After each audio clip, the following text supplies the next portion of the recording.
Bonjour à tous, on commence ce tour de la presse sportive par Mauro Icardi qui est plus que jamais poussé vers la sortie à l'Inter Milan. Hier, le club lombard s'est fendu d'un tweet annonçant le départ de l'attaquant argentin du stage de préparation qui se déroule actuellement en Suisse à Lugano.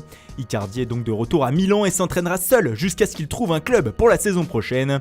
Une décision qui fait la une de la Gazzetta dello Sport ce matin qui titre « Non Icardi, pas toi », comme pour se mettre à la place d'Antonio Conte qu'il a aussi écarté de la tournée en Asie. Le divorce est consommé entre les deux hommes. Direction l'Espagne maintenant avec le cas James Rodriguez. Alors que le Colombien semblait se diriger vers la Serie A et le Napoli, coup de théâtre ce matin à la une de Marca. Le journal espagnol nous apprend que le milieu offensif du Real Madrid souhaite finalement rejoindre l'Atlético cet été. Il veut continuer à vivre dans la capitale espagnole et le transfert pourrait se faire rapidement. En effet, même si le Real était réticent, la volonté de récupérer de l'argent semble plus forte du côté de la Casablanca. On file en Angleterre maintenant avec le dossier Harry Maguire. Et là aussi, comme pour James Rodriguez, il y a semble-t-il un rebondissement pour le défenseur anglais de Leicester. Alors que la presse britannique l'annonçait du côté de Manchester City, le Daily Express nous explique que c'est finalement le voisin Manchester United qui pourrait rafler la mise. Les Red Devils seraient prêts à débourser les 89 millions d'euros demandés par les Foxes. De toute manière, Maguire va partir, il l'a annoncé à ses dirigeants comme l'écrit le tabloïd sur sa une. Et pour continuer sur l'actualité des Mancuniens, sachez qu'hier en conférence de presse, le coach de Manchester United, Ole Gunnar Solskjaer, a indiqué que son champion du monde Paul Pogba pourrait peut-être devenir le prochain capitaine de l'équipe. Le Mirror rapporte que des discussions iraient dans ce sens et que l'entraîneur norvégien serait en pleine réflexion sur cette possibilité. Autre Français à la une, Antoine Griezmann. Le nouvel attaquant du FC Barcelone a débarqué hier soir en Catalogne où il doit être présenté à la presse ce soir. Et le champion du monde n'a pas caché ses grandes ambitions. « Je veux tout gagner ici, la Coupe, la Liga et la Ligue des Champions », comme le rapporte Mundo Deportivo. Dans le même temps, le quotidien catalan parle encore et toujours de Neymar, mais ce matin pour des problèmes d'argent.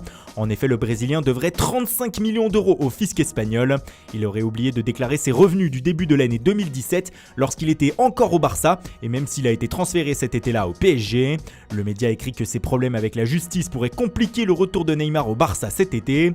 En tout cas, le numéro 10 parisien ne semble pas s'en préoccuper, comme il ne semble pas se préoccuper du club parisien. Comme le rapporte Sport sur sa une, le Brésilien a fait une déclaration extrêmement provocante hier au site Oh My Goal qu'il interviewait dans le cadre de son propre tournoi de Five. Lorsque le journaliste lui demande quel est son meilleur souvenir sur un terrain, Neymar lâche « La remontada contre Paris, ce que nous avons ressenti lorsque nous avons marqué le 6e but, je n'ai jamais ressenti quelque chose comme ça, c'était incroyable !» Une déclaration qui a enflammé la toile hier et qui n'a pas fini de faire du bruit. Au Real Madrid, tout se passe pour le mieux lors de la préparation au Canada. Surtout selon As, les recruteurs du club ne regrettent pas d'avoir enrôlé la jeune pépite japonaise Kubo, âgée de 18 ans. Le Messi nippon, comme on le surnomme, impressionne tout le monde et laisse des regrets au FC Barcelone. C'est la pire erreur du Barça depuis des années, entendrait-on dans les couloirs de la Masia, selon le média.